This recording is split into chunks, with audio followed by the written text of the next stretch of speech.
Okay, so the first question uh, is here. I'm a master student, and for my project, we are using a method to detect molds in school, and we try to correlate a mold presence index to CO2 concentration as a proxy for ventilation.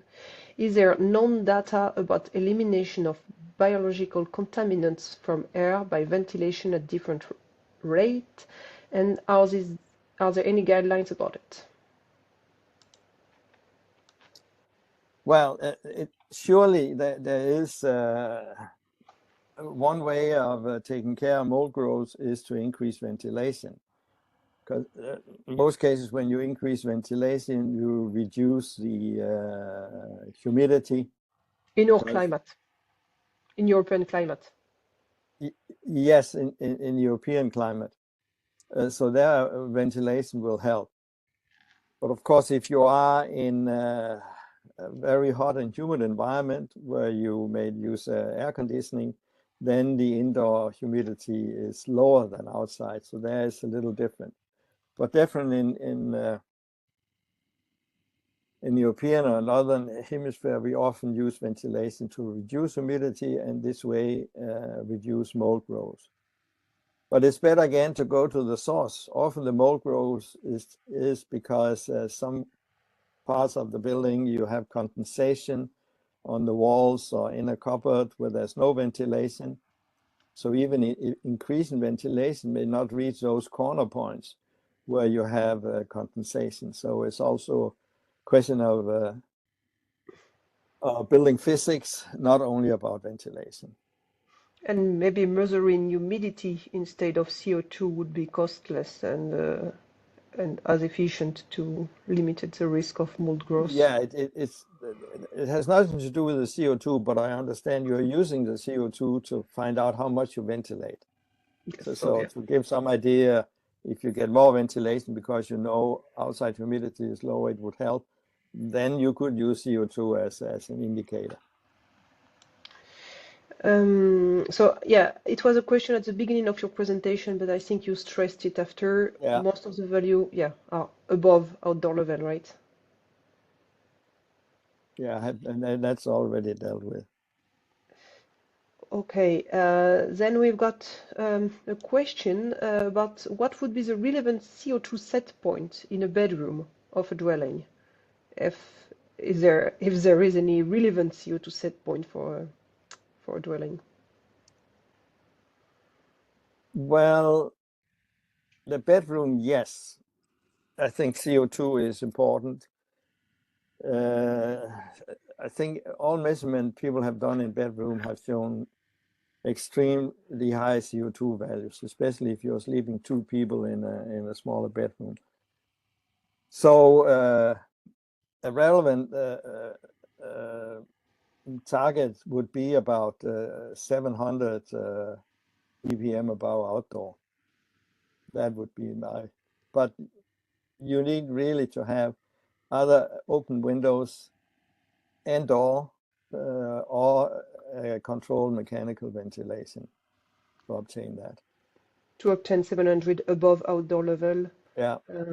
And it's a matter of comfort or of health, would you say? Well, it's basically comfort, but also sleeping quality.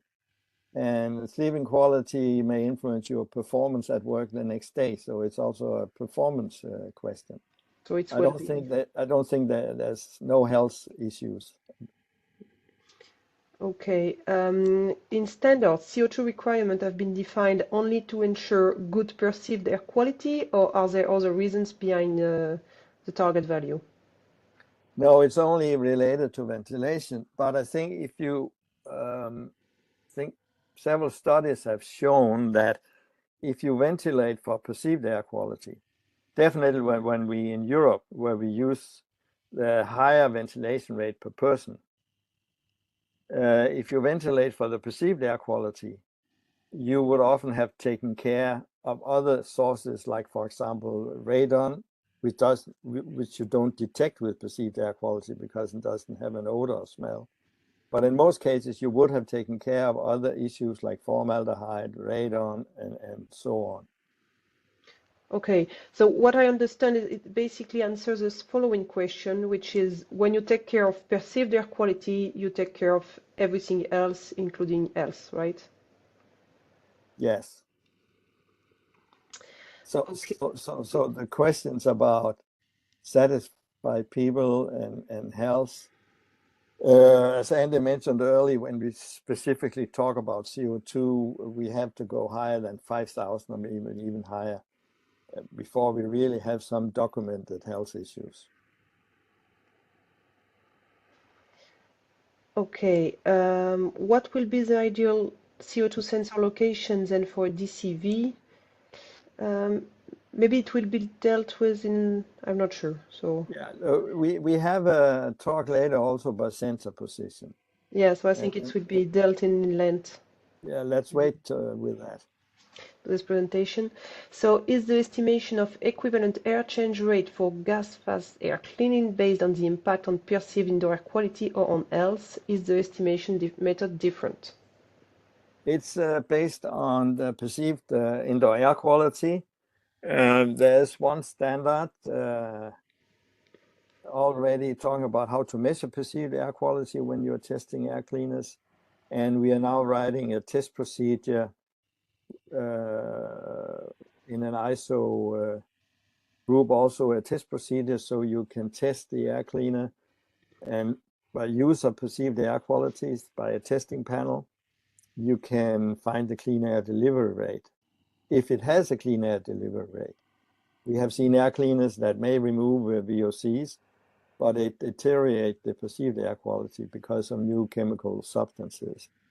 Important is also, it's not only in the test procedure, we are not only using people in the test panel to evaluate the air, but we also use emission from people as a source.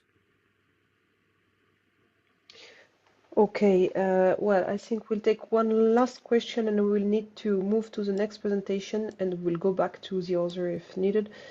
How much temperature can affect CO2 measurement with NDIR sensors? Well, we have sensors later on. Yeah. I would rather have answered the last one. Okay, you won't answer the last one. Okay, we will be 10. This one you wanted? Yes, because that's related to what I said earlier, that 700 above outdoor. And I know, and that's more or less what we have in the bedroom for category 2. I think we have about 550 above outdoor.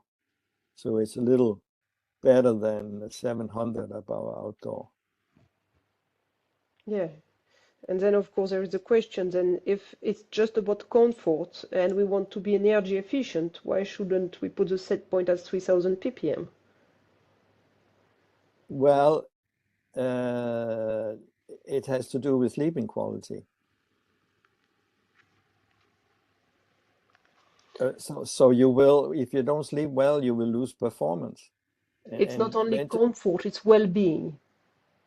That is according to WHO included in health, basically, according to the WHO definition of health. Yes. So 3000, you will not, you will have too little ventilation. I know it's often in bedrooms you have that, but studies show that the lower what I presented earlier and what is in the last comment will improve your sleep quality. It's on the long run also, I think, will improve health and definitely not influence your performance the next day. Okay. Okay. Thank you very much, Bjarne. And I think now we need to move to the next presentation from Mark Mendell from LBNL.